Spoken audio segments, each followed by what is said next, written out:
Hello friends, welcome back. ये देखो थोड़ी सी प्रॉब्लम हो जा रही है, जस्ट 1 मिनट रुक जाओ। ज़्यादा ही जूम हो गया है। चलो ओके, कुछ ज़्यादा ही हो गया। चलो देखो, जो पिछला वीडियो था उसमें हम लोग प्लांट्स जो सोर्स क्या हो रहा है, पिछले वीडियो में जो सोर्स हमको प्लांट से मिले थे हम उसके बारे में पढ़े थे। ओके, इस वाले वीडियो में हम जो चीज़ें हमें एनिमल्स से मिलेंगे, एनिमल सोर्स यानी animals as source of food. ठीक है, तो एनिमल से कौन कौन से फूड हम प्राप्त करते हैं और किसको हम यूज करते हैं फॉर एनर्जी पर्पस। ठीक है, क्योंकि हम फूड ही क्यों लेते हैं, एनर्जी पर्पस के लिए। किसके लिए, एनर्जी पर्पस के लिए, कि हमारी एनर्जी की रिक्वायरमेंट फुलफिल हो जाए। ठीक है, तो चलो लेट्स स्टार्ट। तो फर्स्ट चैप्टर 4 हेडिंग, ठीक है, क्या है, जंतु क्या खाते हैं। What do animals eat, what do animals eat, जंतु क्या खाते हैं। क्या आपके घर में कोई ऐसा पालतू पशु है जिसकी आप देखभाल करते हैं। सोचो, कुत्ता रखे हो, बिल्ली रखे हो, गाय रखे हो, भैंस रखे हो, जैसे कुत्ता, बिल्ली, भैंस या बकरी। फिर आपको इसकी जानकारी भी अवश्य होगी कि आपका पालतू जानवर क्या खाता है। अब ये भी याद रखो, क्या खाता है तभी तो उसको खिलाओगे। अपने लिए स्वार्थी हैं हम लोग, फ्री में कोई काम नहीं करते। अन्य जंतु क्या खाते हैं। क्या आपने कभी गिलहरी, कबूतर, छिपकली या छोटे से कीट को खाना खाते देखा है। अब सोचो, कहोगे कि और कोई काम नहीं है, यही देखें, हम अपने लिए खा लें इतना बहुत है। ये तब नोटिस करोगे तो आपको पता चलेगा कि थोड़ा सा अपने एनवायरनमेंट के बारे में, जो आसपास आपके एनिमल्स रहते हैं वो भी आपके एनवायरनमेंट का एक इम्पॉर्टेंट पार्ट्स होते हैं, हिस्सा होते हैं। वो उनके बिना भी हमारा एनवायरनमेंट हेल्दी एनवायरनमेंट नहीं हो सकता। इसलिए थोड़ा सा देखो, चिड़िया क्या खाती है, सुबह सुबह अनाज दे दो, थोड़ा पुण्य का काम करो। आगे क्रियाकलाप 7, फिर से सारणी 1 चैप्टर 1 का 5वां सारणी को ध्यान से देखिए और इसके जंतुओं को 3 वर्गों में विभाजित कीजिए। कोई सारणी ऊपर छूटा है, देख लेते हैं। नहीं, नीचे ही है। कहाँ पे है, देखो ये रहा सारणी, पहले चैप्टर का 5वां, जंतु और उनका भोजन। ठीक, देखो इनके जंतुओं को 3 वर्गों में विभाजित कीजिए। क्या है, देखो भैंस क्या खाती है, घास, खली, भूसा, अनाज, पत्ती। देखो इसमें मांस ये नहीं खाते, यानी ये मीट नहीं खाते, यानी ये वेजिटेरियन है। क्या है, वेजिटेरियन। बिल्ली पे आ जाओ, छोटे जंतु, पक्षी, दूध। दूध वेज, नॉन वेज में नहीं आता है। पक्षी में आ जाएगा ये नॉन वेज में, छोटे जंतु नॉन वेज में। तो ये वेज भी ले रही है, मतलब दूध भी ले रही है और मांस भी ले रही है। चूहा, चूहे का देखोगे तो ये अनाज खाते हैं स्पेशली। शेर का मीट, बाघ मीट, अब शेर तो घास खाएगा नहीं। मकड़ी का देखोगे तो जो आपके रूम में इंसेक्ट्स होते हैं, क्या होते हैं, इंसेक्ट्स को खाते हैं ये। छिपकली का, ये भी इंसेक्ट्स को खाते हैं। गाय का, ये ग्रास खाते हैं। अब गाय तो मीट खाती नहीं। और मनुष्य का, मनुष्य तो एकदम सर्वभक्षी है, सब कुछ खाता है।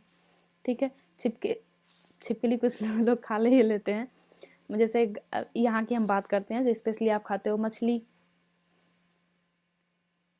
फिश, इसी को लेके चलो आप। चिकन,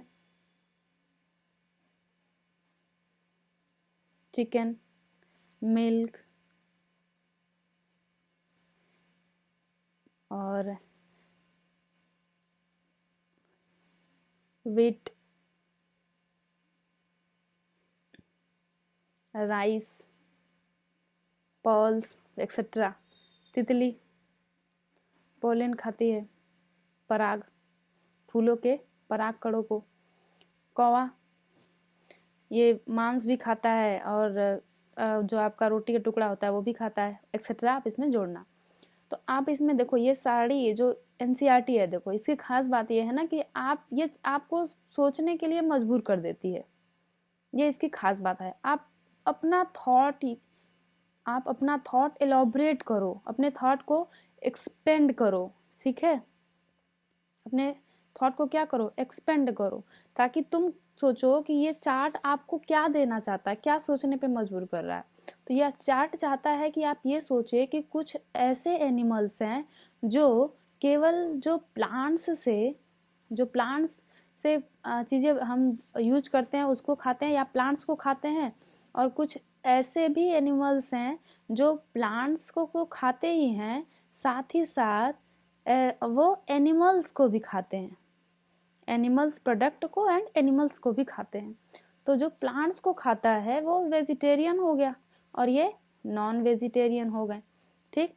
तो इसमें भी देखो जो प्लांट्स को खाता है वो हर्बीवोरस हो गया, वो क्या हो गया, हर्बीवोरस। हब और सब पढ़े हैं आप, तो हब सब्स यानी झाड़ियाँ, हब यानी शाक, तो जो हब को खाता है हर्बीवोरस हो गया,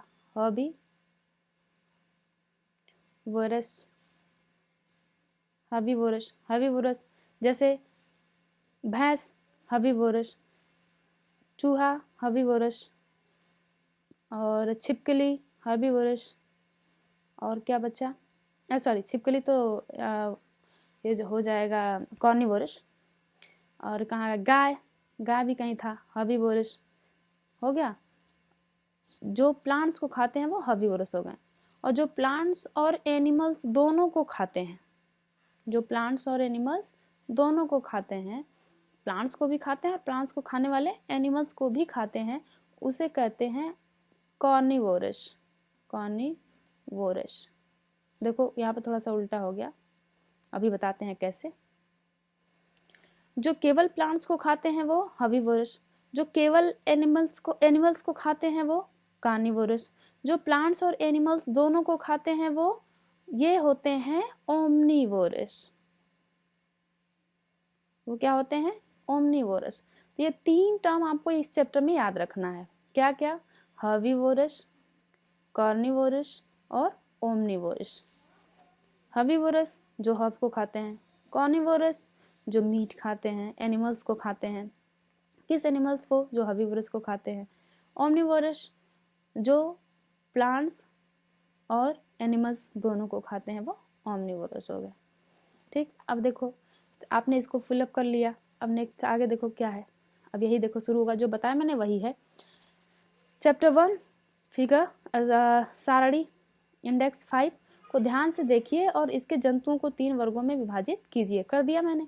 पहले वर्ग में केवल ओनली दैट एनिमल्स, उन जानवरों के नाम लिखिए जो केवल ओनली प्लांट्स को फूड के रूप में यूज करते हैं, फूड प्रोडक्ट के रूप में किसको यूज करते हैं, प्लांट्स को।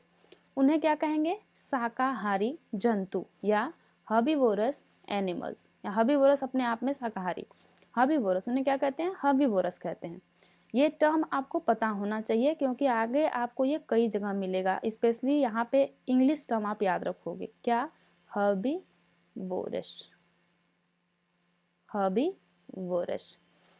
नेक्स्ट है, यहाँ कुछ जंतु ऐसे हैं जो दूसरे प्राणियों को खाते हैं, उन्हें दूसरे वर्ग में रखते हैं। इन प्राणियों को मांसाहारी जंतु यानी कार्निवोरस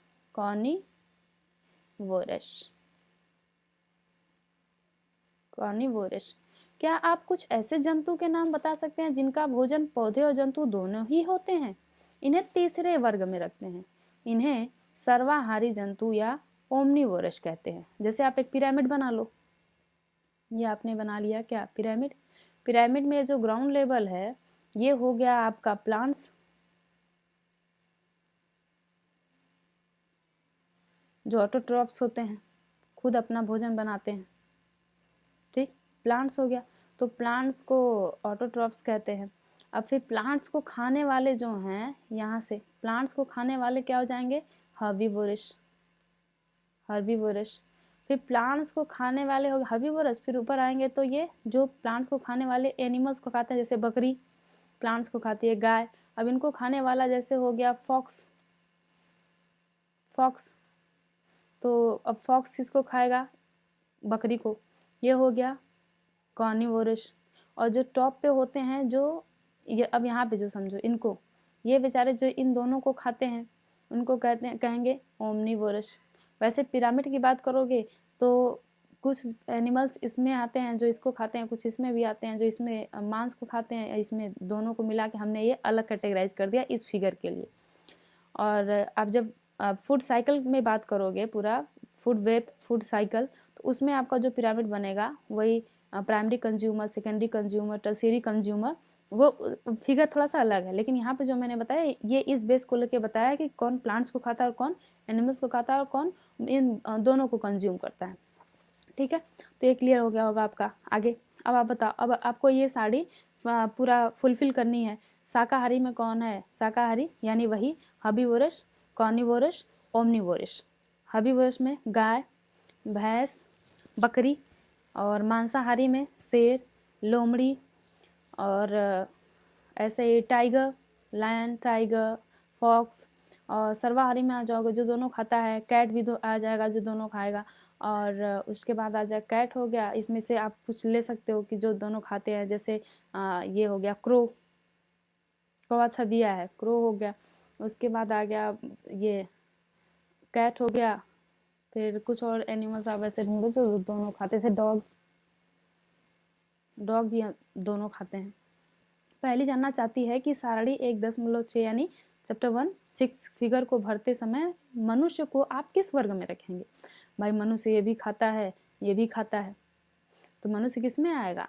देखिए आप किस में आते हैं, ये जो चीज़ें होती है पहली जानना चाहती है। ये इस एनसीईआरटी इसलिए देता है कि आपके माइंड में ये क्वेश्चन अराइज होना चाहिए।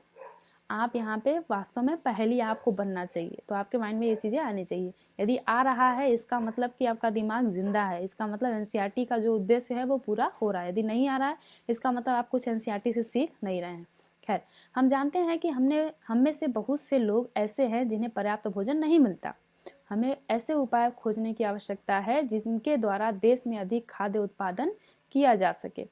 अब देखो, पर्याप्त भोजन नहीं मिलता, इसके 2 रीजन हो सकते हैं। एक तो खाद्य उत्पादन सही नहीं हो रहा है, फूड प्रोडक्शन सही नहीं हो रहा है, कम अमाउंट में हो रहा है। दूसरा, हमारे पास स्टोरेज फैसिलिटी नहीं है, जो पेरिसेबल आइटम हैं जो जल्दी खराब हो जाते हैं हम उसको स्टोर नहीं कर पाते। ये 2 चीज़ें हैं, तो दोनों चीज़ मायने रखती है। यही पर्याप्त नहीं होगा, बल्कि हमें ऐसे भी उपाय खोजने चाहिए जिनसे यह सुनिश्चित हो सके कि यह भोजन हम में से प्रत्येक को आसानी से उपलब्ध हो सके। अब फूड प्रोडक्शन भी आपने अच्छे से कर लिया, स्टोरेज भी आपने अच्छे से कर लिया, फिर यह ज़रूरी नहीं है कि सबको फूड मिल जाए। मीन्स ये कह रहा है कि फूड डिस्ट्रीब्यूशन भी सही से होना चाहिए। तो ये 3rd फैक्टर है कि ये नहीं कि सबको भोजन उपलब्ध हो, तो ये 3 चीज़ें होनी चाहिए। फूड प्रोडक्शन भी सही होना चाहिए, स्टोरेज भी होना चाहिए और फूड डिस्ट्रीब्यूशन भी होना चाहिए। बात समझ में आई?